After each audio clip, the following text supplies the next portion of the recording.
Well, it's Monday, so you guys get to be the first ones that get to see the new haircut. Not sure if I like it yet or not, but it's better than being all gray every day. So, we're going to talk about this past weekend's NXT and Smackdown, but before we do, I just have to mention, obviously, 2 days. Wednesday morning, and I mean morning, I will be leaving for Columbus to head to Orlando, and I can't wait. It's going to be an awesome next 9 days. So this may or may not, and I'm not exactly sure what the true answer is at this moment, be the last NXT and Smackdown video until after I get back.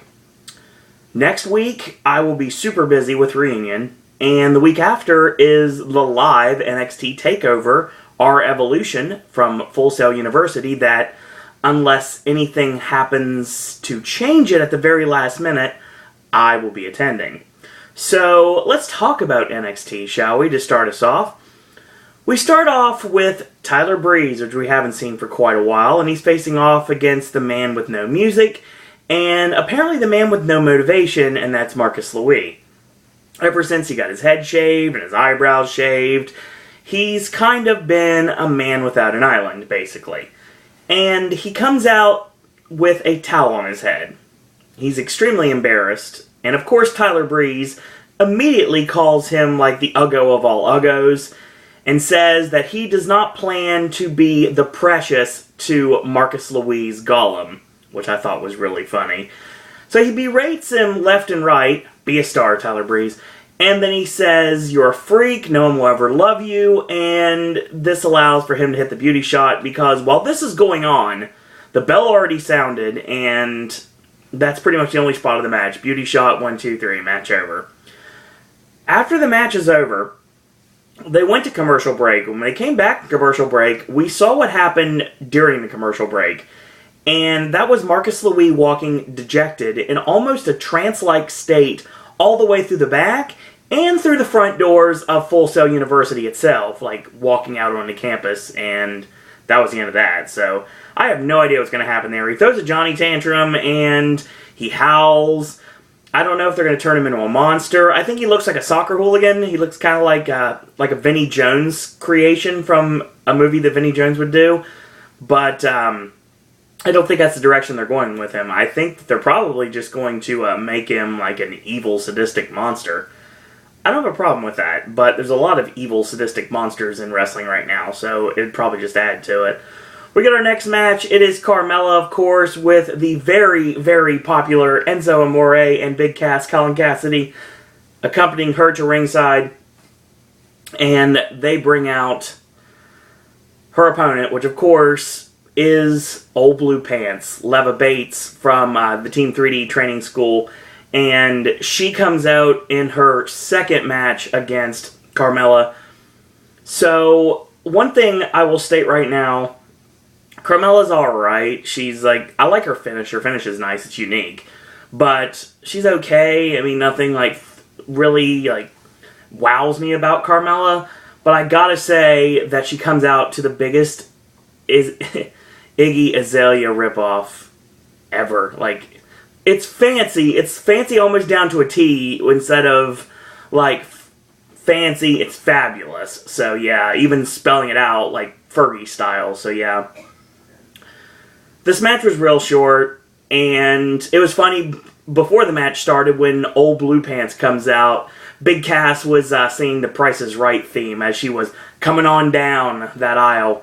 So, yeah, this match was real short. Carmella hit a couple really close drop kicks, and I mean really close drop kicks. And then she locked on her finisher, which would, of course, is that one-armed push-up, side, head scissors, choke basically is what it is, and she gets the win on that. So really nothing comes out of it. Carmella is not in contention for the Women's Championship. She's just kind of there right now. So kind of no direction, but they probably need to blow this feud with Old Blue Pants off, but I think it would have made more sense if Blue Pants would have won, so we could have had a rubber match. But now that she's lost twice to Carmella, I think you pretty much can just destroy this, end it. Or maybe Blue Pants, this feels so weird calling her that, Blue Pants comes out and she basically says, you know what, I'm not old blue pants, I'm insert NXT name here, and I'm here to show you that I'm not just somebody that can be walked over. You won't get lucky again, and then she beats Carmella that time, and then we actually might have a real feud out of it. That'd be a cool idea, but I don't think they're going that direction.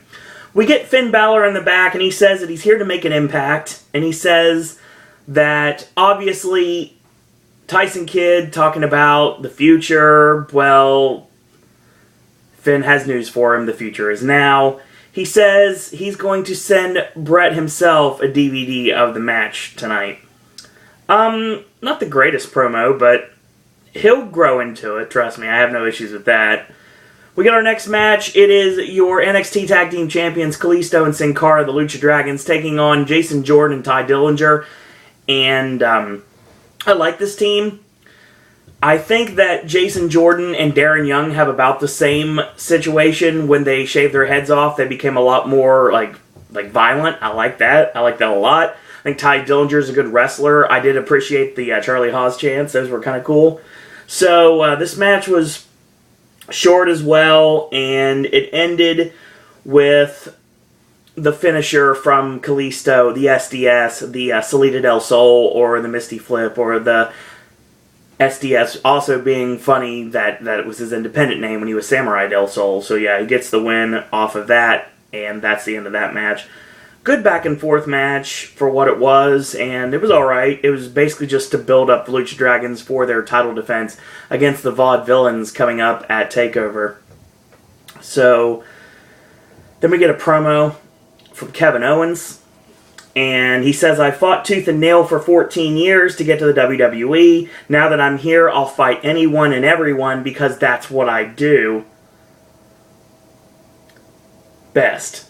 Haha. Stop there. People have been betting against me since the beginning of my career, and if anything, that will motivate me even more. I love proving people wrong, and almost as much as I love fighting people, and that's why I'm here. My name is Kevin Owens, and I'm going to change everything. And of course, the very cryptic, the very evil-looking 12/11/14, which of course is the day of TakeOver.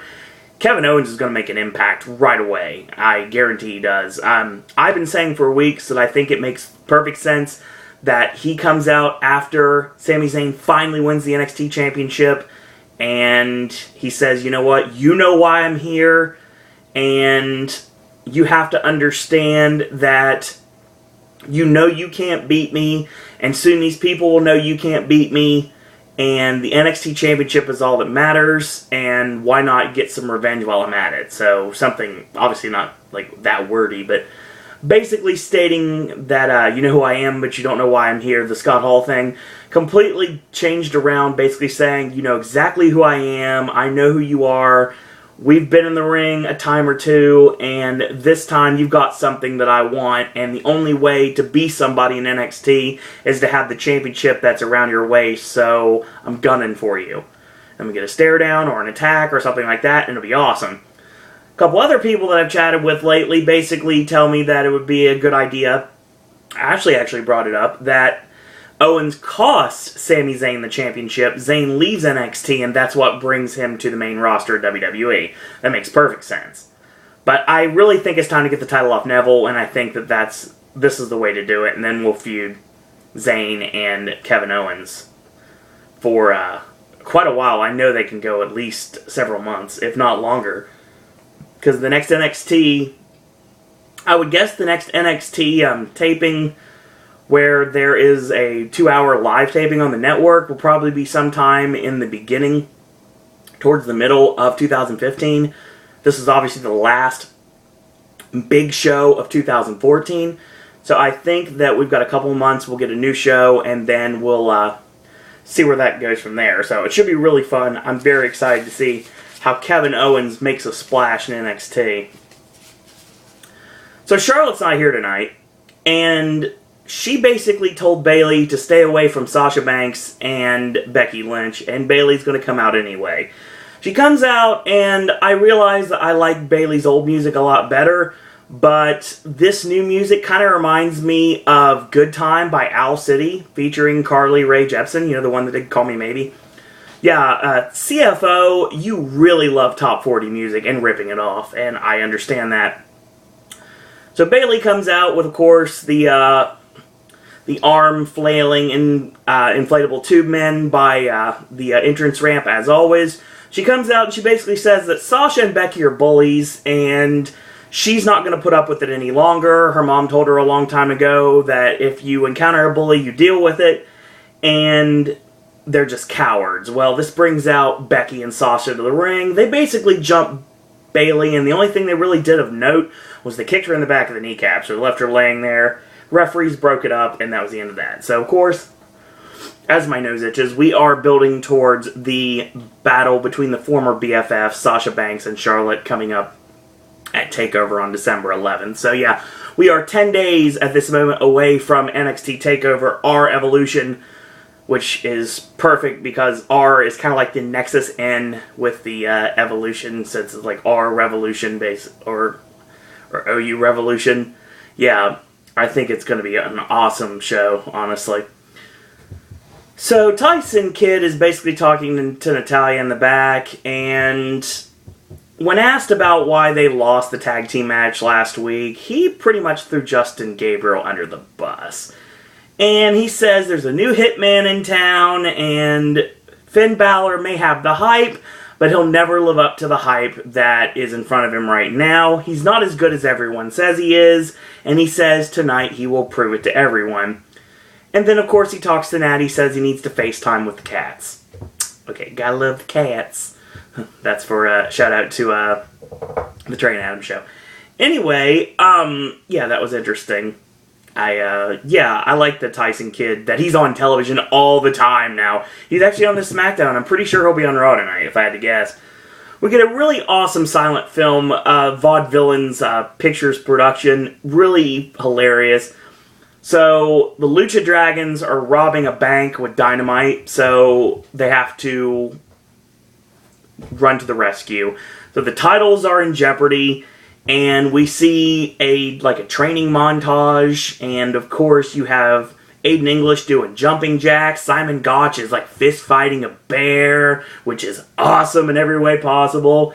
And then they run Batman style to the scene of the crime, and of course they talk about how running is great for your cardio.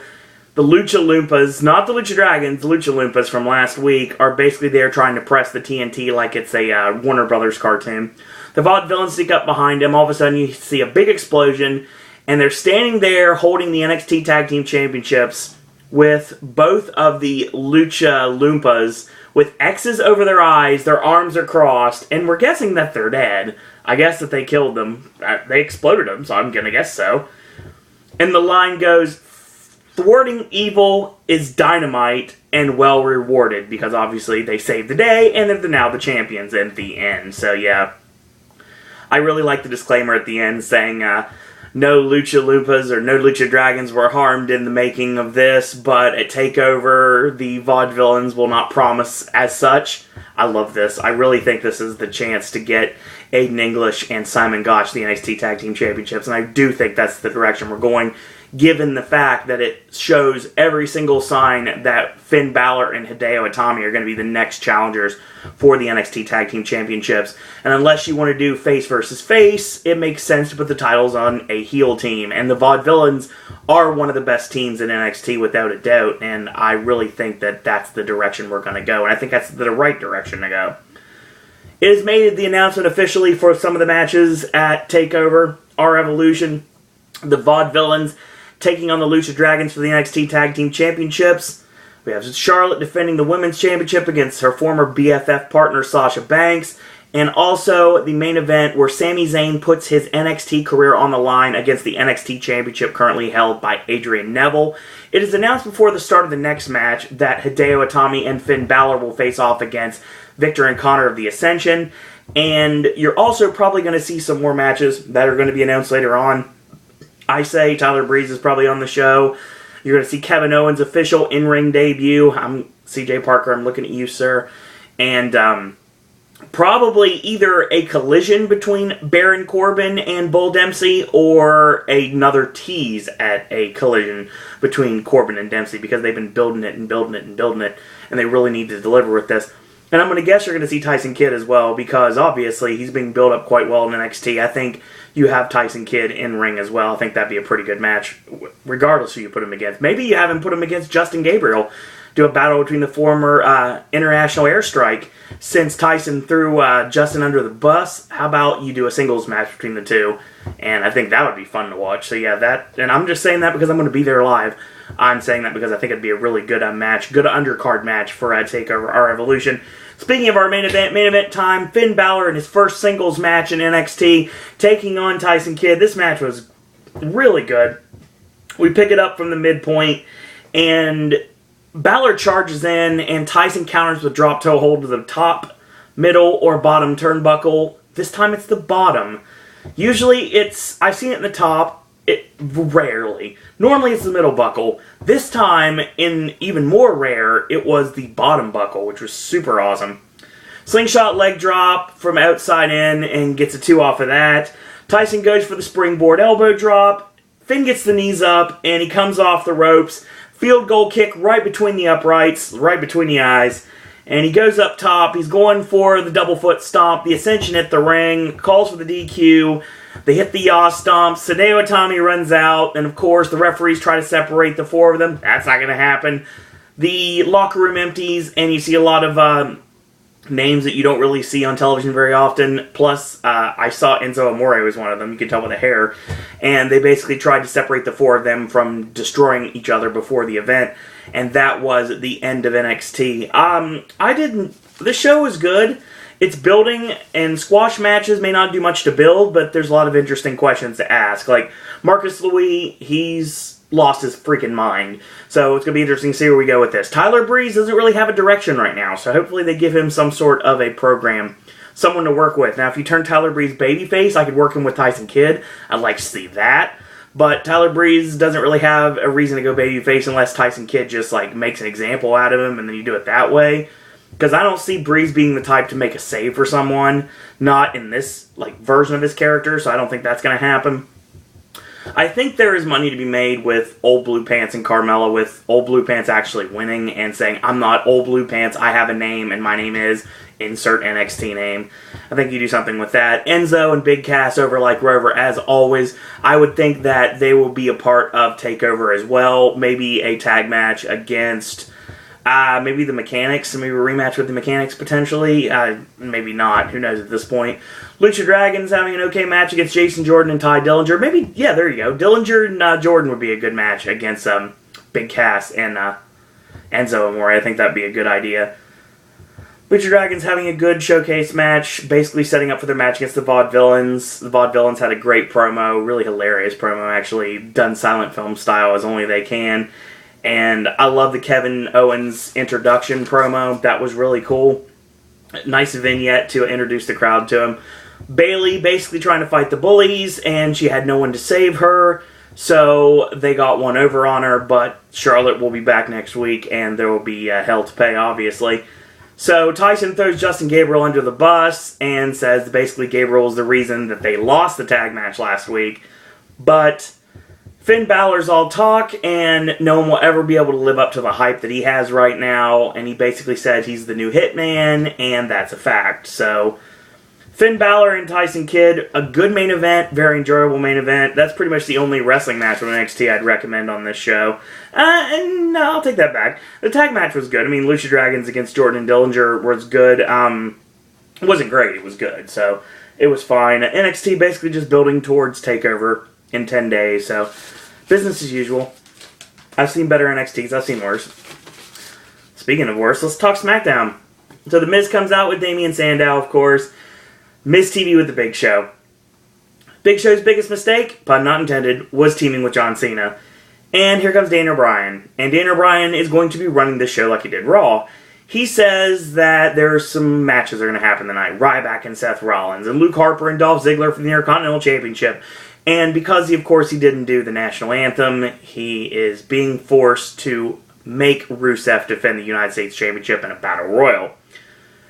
The Miz feels that Daniel Bryan's trying to overshadow him and upstage him.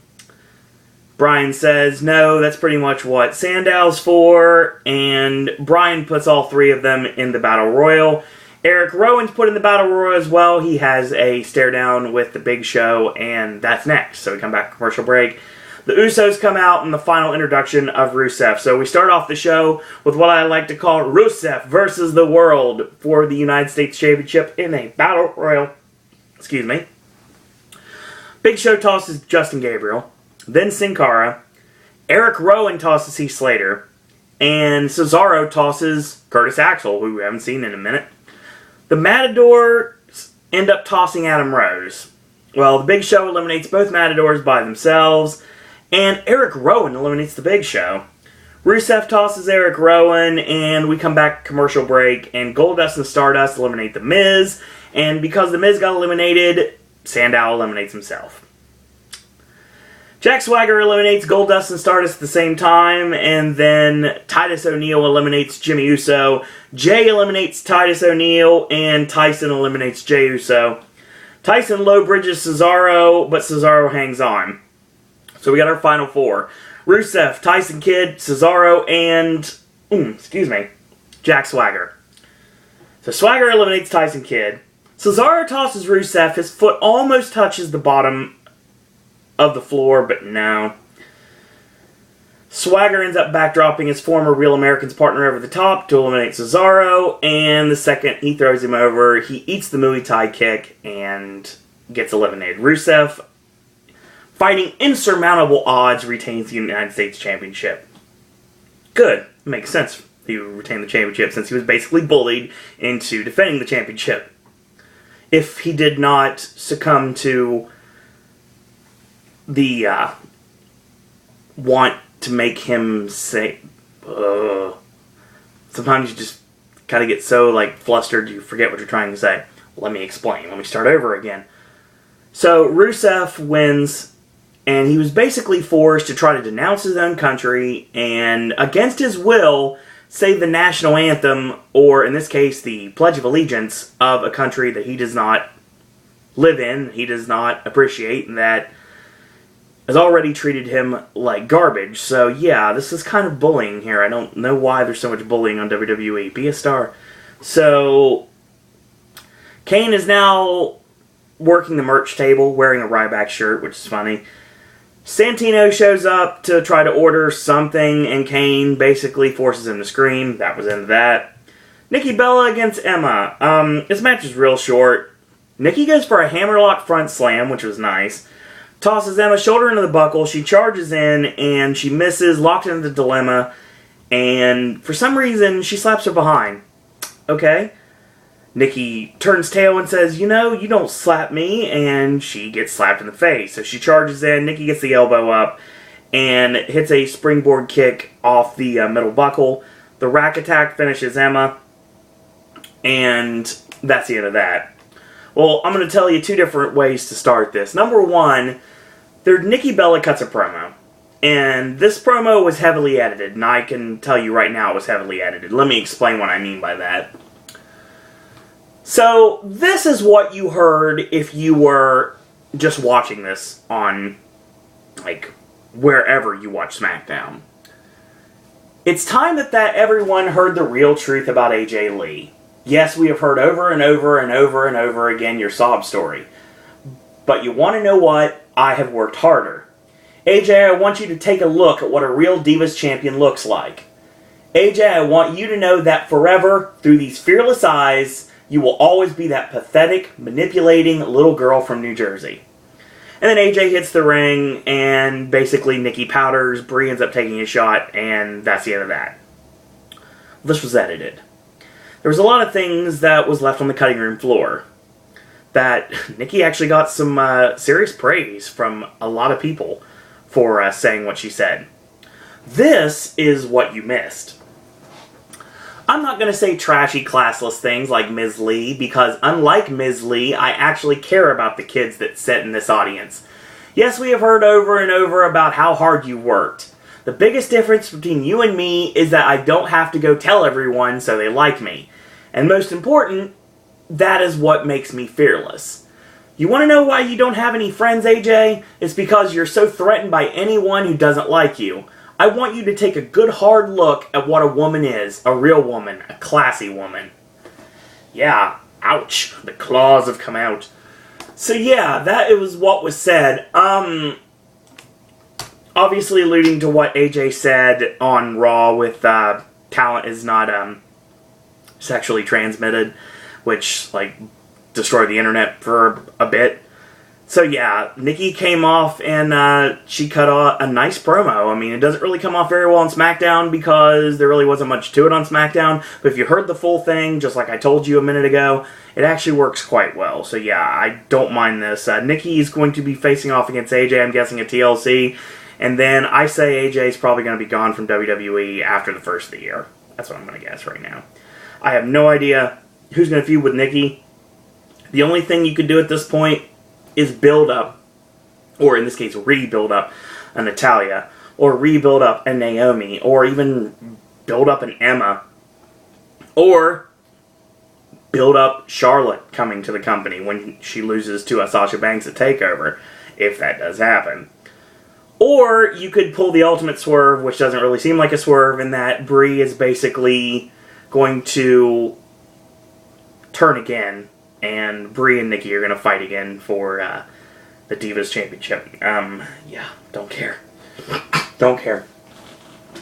So Bray Wyatt, early on in the show, cut a promo, and I completely forgot about it because it's not on my notes here. Bray says, as you started to climb that ladder, Survivor Series, Dean, you look just like an angel ascending to the heavens. And for a moment, only a moment, you almost put a smile on my face. But it's just like I told you. They ain't gotten much room for people like us up there. No, people like you and I, we belong somewhere different. As I laid there suffering alone with only my own thoughts, I started to feel those steel chairs crashing down upon me. And the pain, man, the pain, it started to feel euphoric, and that it was right there at that moment. And for the first time I felt like I failed you, but I only failed myself. You see, Dean, if you want to spend all of your pathetic existence wallowing in a pit of your own misery, be my guest. Your demons mold you. But understand this, Dean, I mold the demons, and they march on my command. Well, I'm sure you think that you got me all figured out right by now, but the devil works in mysterious ways. What is mine, and it always will be. So congratulations. This is a celebration, for we have finally reached the point of no return. What happens next, that will simply change you. Tables, ladders, and chairs. Tables, ladders, and chairs. Tables, ladders, and chairs. Oh my. At TLC, Dean Ambrose, as I smash you through tables, I dissect your body with steel chairs, I'm going to teach you, boy. I'm going to climb up that ladder, look down upon your lifeless body, and I will finally be able to smile. And I will smile because I finally put you back where you belong, in the dirt with the rest of the insects. Follow the buzzards. Heating up every single week. Dean Ambrose and Bray Wyatt promo off, so I'm sure that Ambrose is going to have words for Bray on Raw tonight. No issues with that. I enjoy this. I always enjoy this because I can.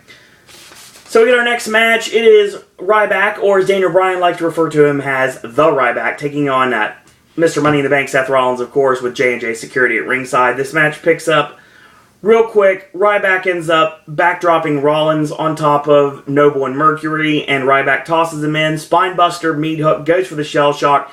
Kane comes in, looking even more like a backyarder than ever, wearing a t-shirt with dress pants.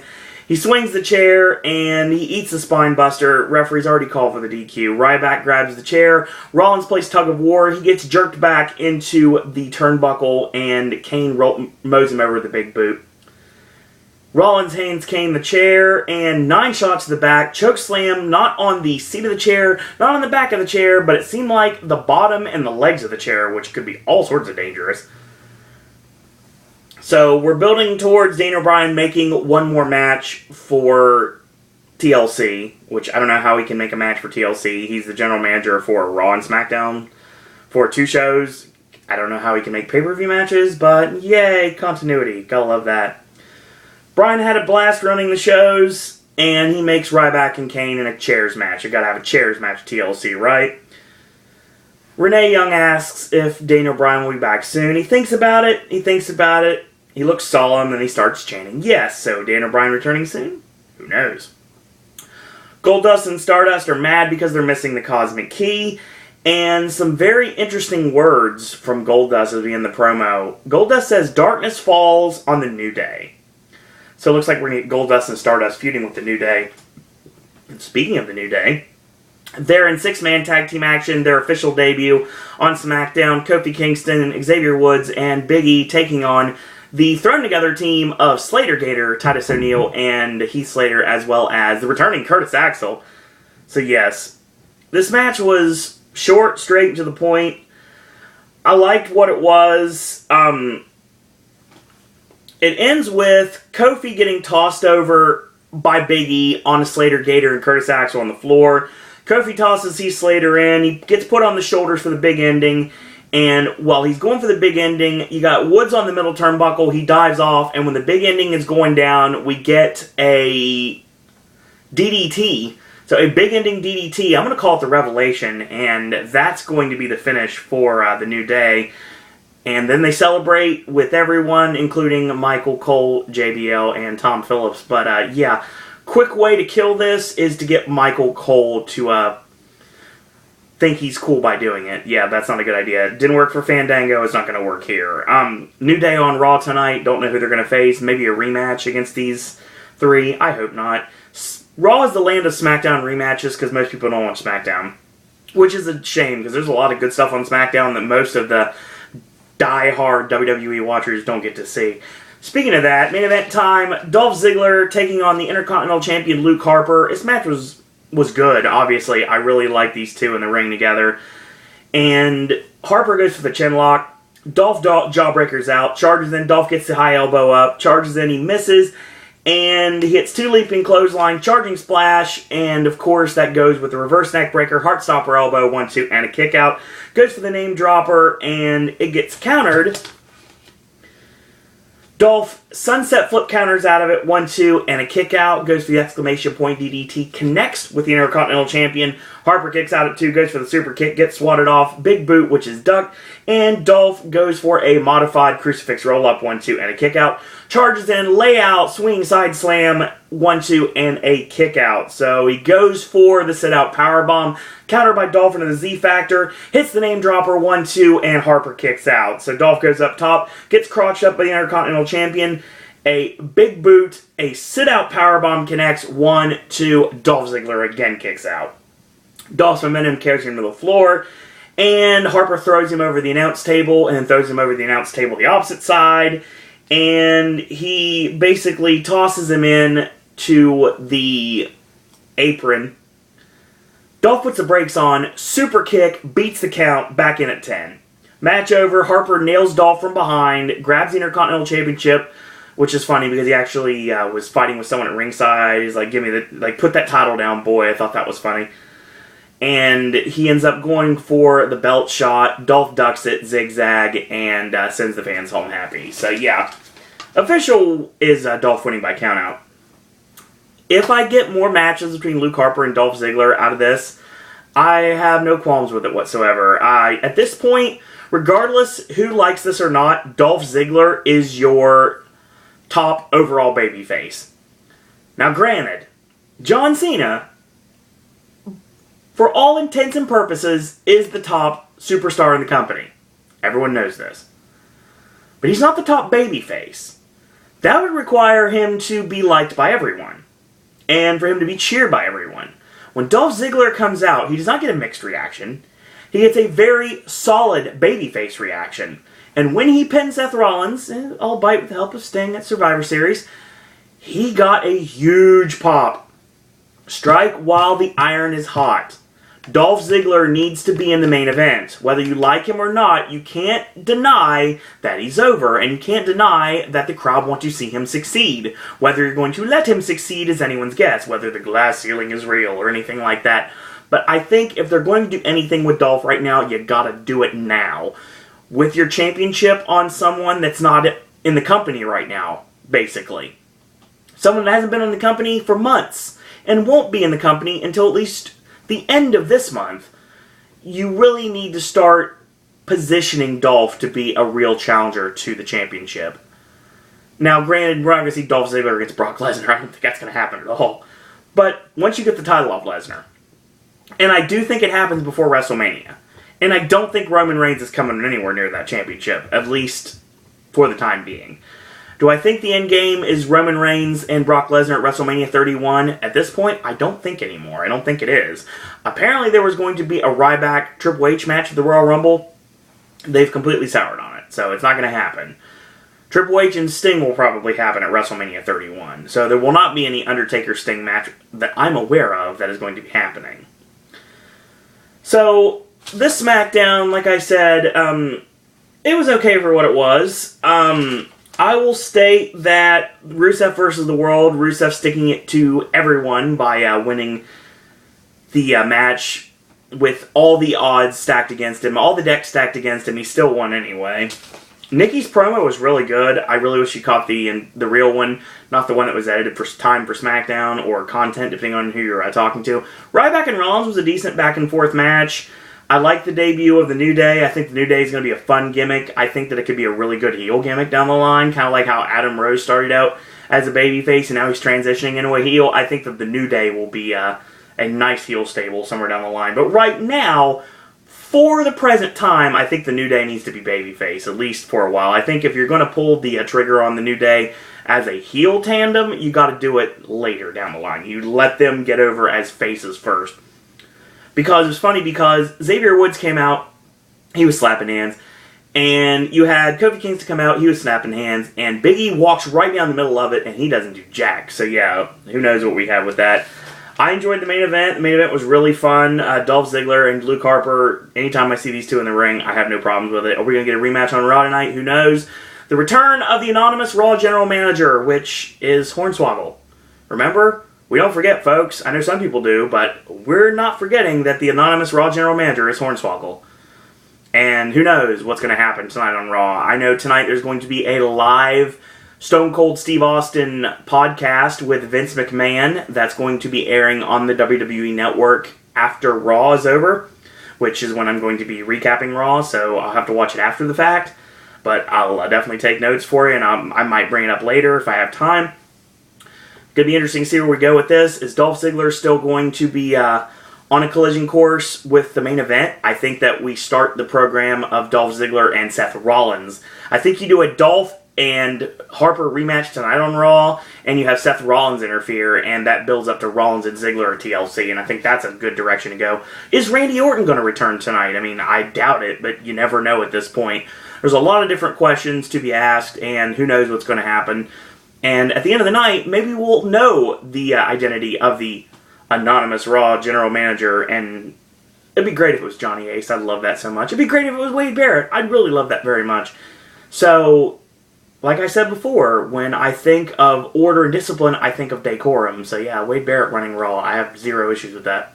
But we'll see what happens from there. A lot of questions as we lead to the road to TLC, and a lot of questions on NXT as we lead to the road to TakeOver. So yes, a lot of stuff coming up the next couple weeks, WWE and NXT, and we're going to be talking about it. Next week's NXT and SmackDown, I may or may not be able to recap it.